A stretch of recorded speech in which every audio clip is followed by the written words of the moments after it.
Have you ever noticed how reasonable this thought sounds? I deserve a drink. Not, I want to get drunk. Not, I want a hangover tomorrow.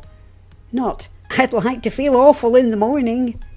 No, the thought arrives dressed up as something completely sensible. I deserve a drink. For years I believed it. In fact, I didn't question it at all. If I'd had a hard day, I deserved a drink. If I'd had a good day, I deserved a drink. If I'd had an ordinary day, I deserved a drink. The funny thing is, it took me years to notice what should have been obvious. The thought always led to the same conclusion. Drink! And that's what I wanted to talk about today. Because I no longer think that I deserve a drink thought was responding to my day. I think it was defending a habit. Now, before we go any further, let me say this. If you've ever had that thought, it doesn't mean you're weak. It doesn't mean you're broken. It doesn't mean you're lacking willpower. In fact, I think it's one of the most common drinking thoughts there is. The reason it's so powerful is because it sounds fair. After all, haven't you worked hard? Haven't you dealt with enough? Haven't you earned something nice? Of course you have. The problem is that the thought quietly assumes alcohol is the reward. That's the part I never questioned. Looking back, I can see that the thought appeared after every type of day imaginable. Let's start with a good day. Maybe something went right at work, and maybe somebody complimented you. Maybe you finished a project. Maybe life simply felt good. Then the thought would appear, I deserve a drink. Then there were the bad days, the stressful days, the frustrating days, days when I felt tired, annoyed, worried, or simply overwhelmed. Guess what thought appeared then? I deserve a drink. Then there were all those completely forgettable days where nothing special happened, nothing terrible happened, the world didn't end. I wasn't celebrating anything, yet somehow I deserve a drink. Eventually I started asking myself a question. If every type of day leads to the same thought, is the kind of day really the reason to drink? That was a turning point for me because once I saw that pattern, I couldn't unsee it. The thought wasn't changing, only the excuse was changing. Good day, bad day, boring day, busy day, stressful day, celebration day. The reason changed, but the conclusion stayed the same.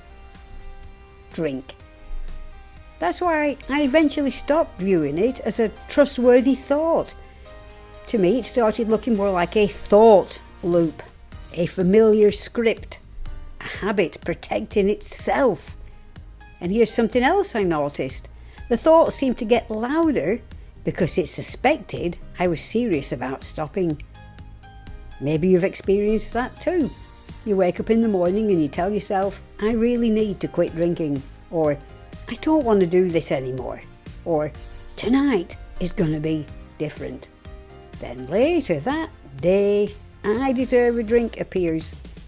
To me, those two thoughts felt connected, almost like they were arguing. One part of me was saying, I don't drink anymore. The other part was saying and pushing back, I deserve a drink.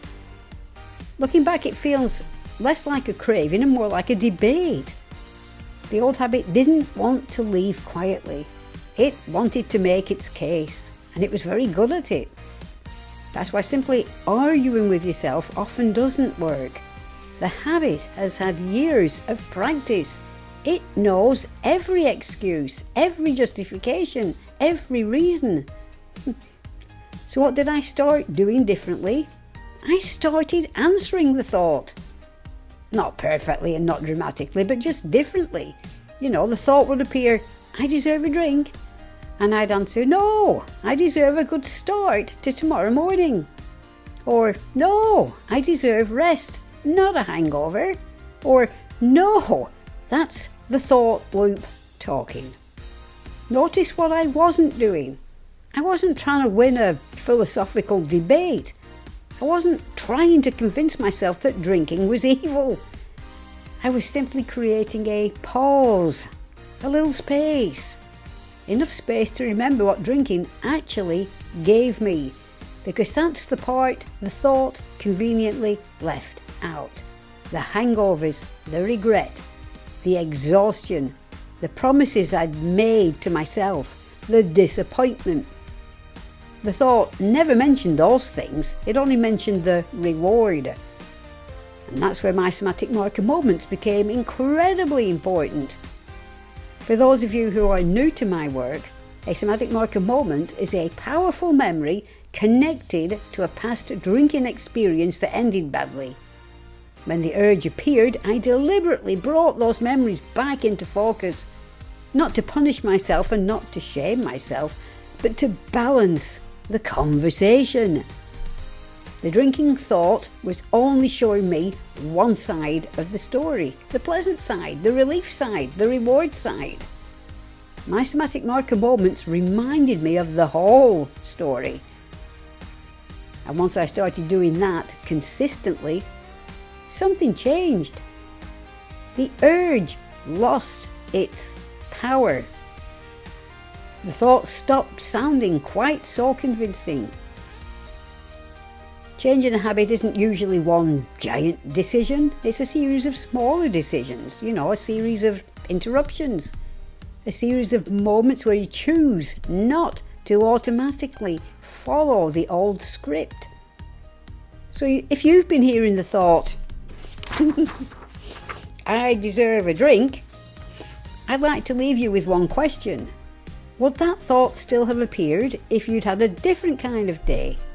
If the answer is yes, then maybe the thought isn't responding to the day at all. Maybe it's defending a habit. And once you see that, you can start answering it differently. I'm Susan Gast with Live Better Sober and the Somatic Marker Method. Thanks for watching, and don't forget to subscribe if you're enjoying what you're seeing. Appreciate it.